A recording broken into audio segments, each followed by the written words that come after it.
আমার বাপজানেরা, এমন এই চারখানা জিনিস রয়েছে এই দুনিয়াতে আপনাকে বেইজ্জত হতে হবে এবং পরকালে জ্বলন্ত আগুনে জ্বলতে হবে।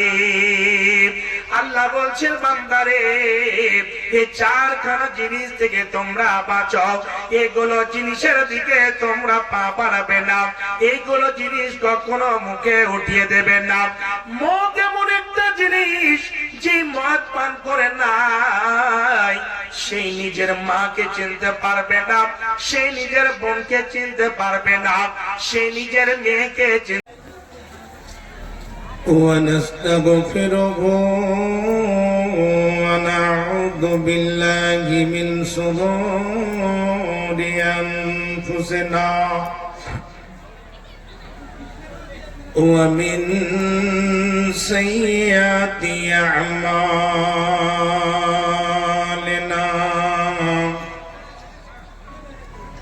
من يهده الله فلا مضل له ومن يضلل فلا هادي له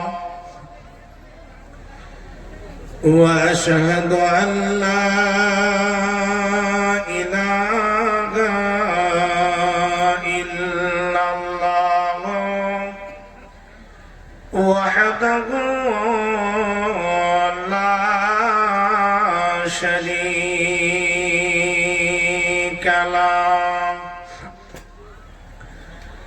وأشهد أن محمدًا عبده ورسوله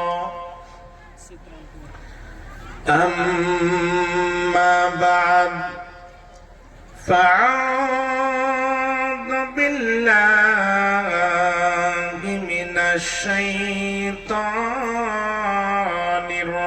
الرجيم بسم الله الرحمن الرحيم يا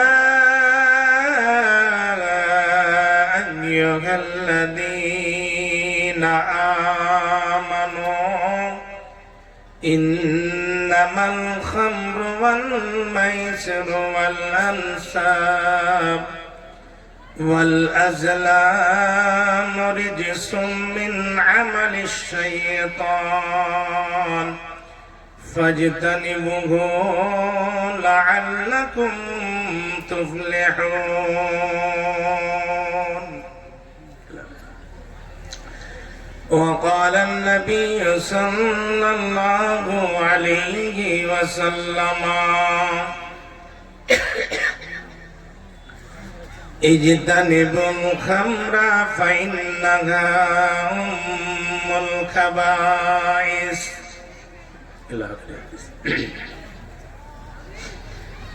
কাহার রইলো ইজ্জত তোর, কাহার রইলো শান,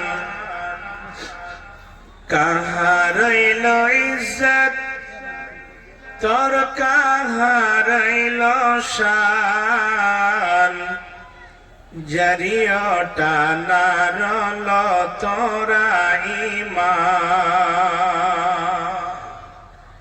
কাহার রইলো ইজ্জত তোর, কাহার রইলো শান, জারিয়টা নারল তোরা ঈমান। সদা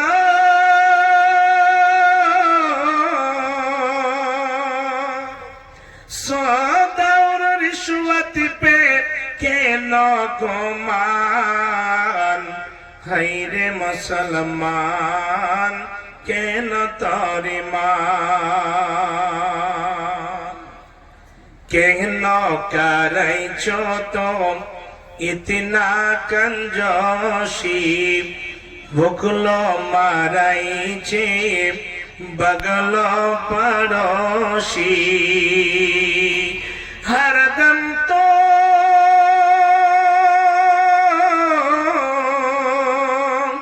হরদম তো তুড়াইছ মোর গারান, হাইরে মুসলমান কেন তরে মান। দিন রাত ভটকাইছে পিয়াইছে তারিফ, সুন্নতের দুশ্মন ছে মড়াইছে দাড়ি। ও করাচি ঘেরা, ও করাচি হেরাছে এক ক্রিকেট কা ময়দান, হাইরে মুসলমান কেন তরে মান। কাহা রইল ইজ্জত তোর, কাহা রইল শান, জরিয়টা না রল তোরা ঈমান। এই মাদ্রাসাতে কাদের পড়তে দেবে শুনেন। বাপের বেটা ছে जो सबसे अच्छा, स्कूल भी जाय छे ओकरा हमेशा।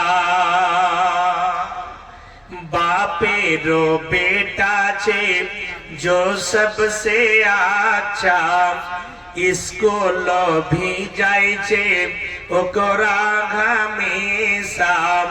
लेंगड़ा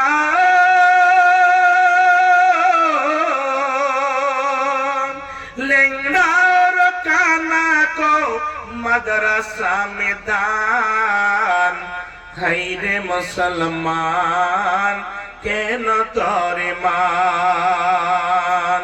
कहाँ रइल इज्जत तोर, कहाँ रइल शान, जरियोटा ना रल तोरा ईमान। उपस्थित শ্রদ্ধেয় সম্মানীয় নির্বাচিত আজকে এই মোদী সভার সভাপতি মহাশয়, মঞ্চের উপরে বিজ্ঞ বিজ্ঞ উলামায়ে কেরাম, আমার সামনে বসে থাকা ইসলাম দরদি, ইসলাম পিপাসু ভাই সকল, পর্দার অন্তরালে বসে থাকা অবলা সরলা মা এবং খালারা, সর্বাগ্রী সে মহান আল্লাহর আমি কৃতজ্ঞতা জ্ঞাপন করি, যেই মহান পর্ব আমাদেরকে সুন্দরভাবে এই দ্বীনি মজলিসে বসে কোরআন এবং হাদিসের বয়ান শ্রবণ করার সুযোগ দান করেছেন। তাই আমরা সেই মহান স্রষ্টার দরবারে একটিবার শুকরিয়া আদায় করি, অন্তর খুলে পড়ুন আলহামদুলিল্লাহ। তারপরে পরে আমাদের বিশ্ব নবী মানবকুল শিরোমণি নবী আহমদ মুস্তাফা মুহাম্মদ মুস্তাফা সকল পড়ুন সাল্লাল্লাহু আলাইহি ওয়াসাল্লাম। তিনার প্রতি শতকোটি শান্তির ধারা বর্ষিত হোক। আল্লাহুম্মা সাল্লি আলাইহি, আল্লাহুম্মা বারিক, আল্লাহুম্মা আমিন। বাপজান আমার যুবক ভাইরা, আমি আপনাদের সামনে মহান গ্রন্থ আল কোরআনের মধ্য থেকে আমি ছোট করে একখানা আয়াতের টুকরো আমি পরিবেশন করেছি এবং নির্ভেজাল একেবারে সহিহ হাদিস, আমি পুরো নয়, খাস করে হাদিসের টুকরো আপনাদের কাছে আমি ইনশাআল্লাহ উল্লেখ করেছি। সময়ের দিকে লক্ষ্য রেখে আমার বক্তব্য ইতি করব, মা তৌফিকে ইল্লা বিল্লাহ। আসলে সমাজে এখন সব থেকে বিরাট বড় ক্যান্সার যেটা দেখতে পাওয়া যাচ্ছে, সেটা আপনারাও দেখছেন। আমি ওই জন্য এই বিষয়টাকে কতদূর পর্যন্ত নিয়ে যেতে পারবো সেটা আল্লাহই ভালো জানেন। ইনশাআল্লাহ কোরআন এবং সহিহ সুন্নাহর আলোকে বলার চেষ্টা করব। একটা কথা আছে, আমরা অনেকদিন আগে শুনেছিলাম, আর এখন বাস্তবে দেখতে পাচ্ছি যে ভাই, আমার এই ধর্মের যারা ভাই আছেন, ওদের যদি পয়সা বেশি হয়ে যায় তাহলে ওদের ইবাদত বান্দেগি বেড়ে যাবে। মানে একটু ইশারাতন বলছি, আসলে হিন্দুস্তানের একেবারে এরকম পরিস্থিতি ভালো নেই। আর মুসলমানের কাছে যদি টাকা বেশি হয়ে যায়, ইল্লা মাশাআল্লাহ, যাদেরকে আল্লাহ বাঁচিয়ে রেখেছেন সেটা আল্লাহ ভালো জানেন, তবে মুসলমানের কাছে যদি টাকা বেশি হয়ে যায় তাহলে আইয়াসি বেড়ে যাবে। এটা ভদ্র ভাষায় বললাম। এটা মানছেন কিনা? যদি না মানেন তাহলে কোটিপতি যারা আছেন ওদের মধ্যে ভাগ আছে, দেখতে পাবেন। টাকা বেশি হলে এখনকার সমাজে প্রত্যেক গ্রামে গ্রামে মদ, আপনার চারাস, আফিং, গাঁজা, তারপরে যেটাকে আমরা একেবারে কোনো মূল্যই দিই না সেটা হচ্ছে কি জর্দা, তারপরে আপনার শেখার গুটকা, একটা নাম রেখেছে কিছুদিন থেকে মুস্তাবা। মুস্তাবা কত চাবা, মানে সব সময় চাবাতে থাক এটা।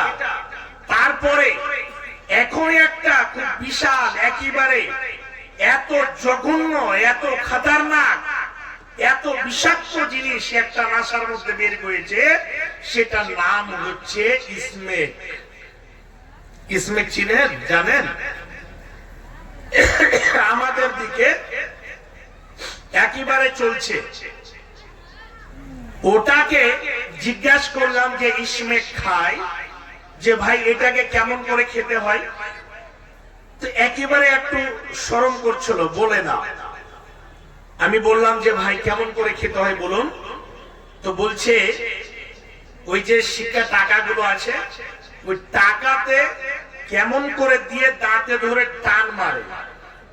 বলছে এক টান মারতে গেলে 200 টাকা লাগবে। আমার মুসলমান ভাইদের মধ্যে এই রকমের নেশা, এই রকমের জঘন্য জিনিসগুলো এখন ঢালাহারে ঢুকে পড়েছে। এই জিনিসে যদি আপনারা গ্রাস হয়ে যান তাহলে কয়েকটা ক্ষতি রয়েছে। দুনিয়াবি ক্ষতি কি রয়েছে? আপনার শারীরিক অবস্থা একেবারে দুর্বল হয়ে যাবে, শারীরিক দিক দিয়ে ক্ষতি, মানসিক দিক দিয়ে ক্ষতি, আর্থিক দিক দিয়ে ক্ষতি। এইরকম করে এই দুনিয়াতে আপনাকে বেইজ্জত হতে হবে, অপদস্থ হতে হবে, এবং পরকালে ওই সমস্ত নেশাদার যারা নেশা পান করে খায় তাদের জন্য আল্লাহ রাব্বুল আলামিন জাহান্নাম তৈরি করে রেখেছে। তাদেরকে চিরজনমের মতো সেই জাহান্নামে থাকতে হবে। যুবক ভাই, তাহলে ক্ষতি দুই জায়গাতেই রয়েছে। আজকে অনেক বাড়িতে দেখতে পাওয়া যায় 4 ছেলের মা, 5 ছেলের মা এইরকম স্মেক খায়, মদ পান করে, গাঁজা খায়, রাত্রে 8টা-9টার সময় এসে একেবারে ঢালাহারে পিটিয়ে কয়েক জায়গাতে এরকম খবর আপনারা ফেসবুকে বা পেপার পত্রিকার মাধ্যম দিয়ে দেখেছেন। একেবারে দুনিয়া থেকে বিদায় করে দিয়েছে, পিটাতে পিটাতে গলাটাকে দেবে দুনিয়া ছেড়ে বিদায় করে দিয়েছে। কত দুঃখ, কত কষ্টের কথা। আজকে হিন্দু ভাইরা কথা বলে যে ভাই, সমাজে আপনারা মনে করেন যে শুধু শরাব হিন্দুরা পান করে, আপনি গিয়ে শরাবের আড্ডায় গিয়ে দেখুন কতটা হিন্দু পান করে, কতটা মুসলিমেরা পান করছে। তাহলে যদি সংখ্যাটা দেখতে যাওয়া যায় তাহলে মুসলমানদের সংখ্যাটা বেশি হবে। শুনে রাখুন, আল্লাহ রাব্বুল আলামিন তিনি হচ্ছেন সারা পৃথিবীর পরিচালক। কোনটা জিনিসে আমরা লাভবান হব, কোনটা জিনিসে আমরা ক্ষতিগ্রস্তর মধ্যে চলে যাব সেটা আল্লাহ খুব ভালো জানেন। তার জন্য আল্লাহ রাব্বুল আলামিন যে জিনিসগুলোকে হালাল করেছেন, যে জিনিসগুলোকে হারাম করেছেন, একটা একটা করে বর্ণনা করে দিয়েছে। সেই জিনিসগুলো লুকায়িত ভাবে নেই যে আপনারা আমরা দেখতে পাই না বা পড়িনি শুনিনি।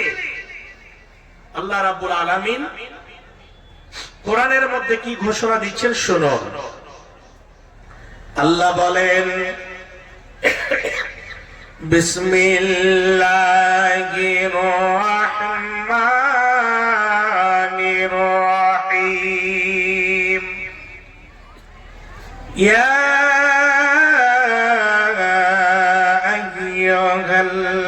আইয়ুহাল্লাযীনা আমানু, আল্লাহ রাব্বুল আলামিন ওই সমস্ত বিশ্বাসী বান্দা বান্দীদের ডেকে বলছেন, ওরে আমার বিশ্বাসী বান্দা বান্দীরা, তোমরা শুনে নাও। আমানুর মধ্যে ছেলে এবং মেয়ে, নর এবং নারী সবাই একেবারে ঢুকে আছে।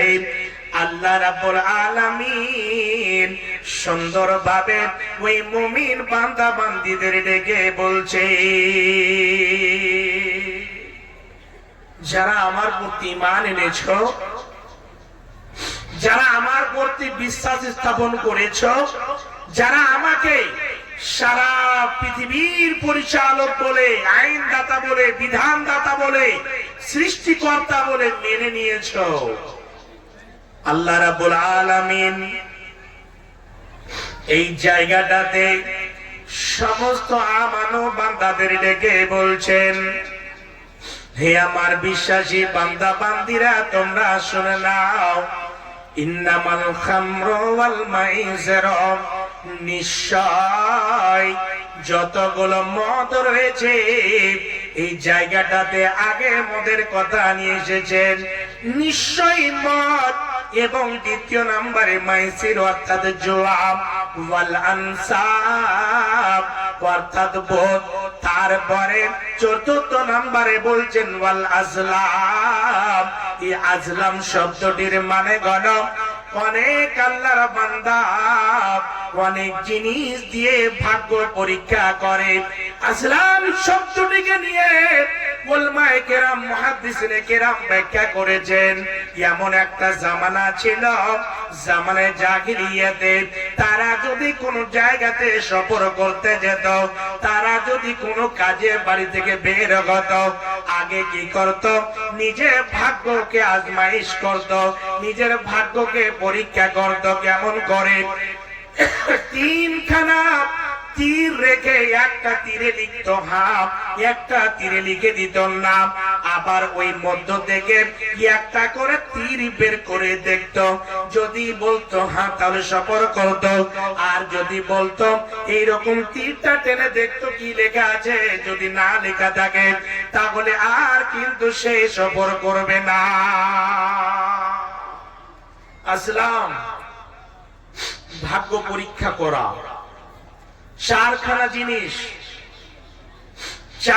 জিনিস, একখানা হলো এই যে এটা হচ্ছে মদ, দ্বিতীয় হচ্ছে জুয়া, তৃতীয় নম্বর হচ্ছে বুতখানে যাওয়া, কোন কবরের আগা দিকে যাওয়া, গায়রুল্লাহর আগা দিকে যাওয়া। চতুর্থ নম্বরে হচ্ছে এইরকম ভাবে ভাগ্যকে পরীক্ষা করা। সেই যুগে এইরকম ভাবে পাখিকে, চিড়িয়াগুলোকে উড়িয়ে দিয়ে ভাগ্যকে পরীক্ষা করত। আল্লাহ বলছেন, ওরে আমার বিশ্বাসী বান্দারা, তোমরা শুনে নাও।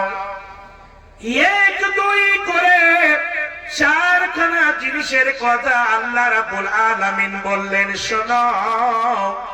এগুলো কাজ হচ্ছে রিজিসুম মিন আমালিশ শাইতান, এগুলো হচ্ছে সমস্ত শয়তানের কাজ।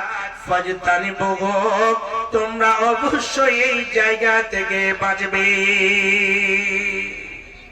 অবশ্যই তোমরা এই জায়গাগুলো থেকে বাঁচো। লাআল্লাকুম তুফলিহুন, যাতে করে তোমরা কামিয়াব হয়ে যাও, তোমরা খাস করে ফালাহ পেয়ে যাও, তোমরা সাফল্য মণ্ডিত হয়ে যাও। চারখানা জিনিস আজকে দেখতে পাবেন। আমার মুসলমান ভাইদেরকে, যুবক ভাইদেরকে দেখতে পাবেন এই রকম ভাবে মদের আড্ডাতে গিয়ে সকাল থেকে বিকাল পর্যন্ত বসে আছে। মুসলমান ভাইদেরকে দেখতে পাবেন এইরকম ভাবে জুয়ার আড্ডাতে গিয়ে বসে আছে, তাসের আড্ডাতে গিয়ে বসে আছে, লটারির আড্ডাতে গিয়ে বসে আছে। হে যুবক ভাই, হে আমার বাপজানেরা, এমন এই চারখানা জিনিস রয়েছে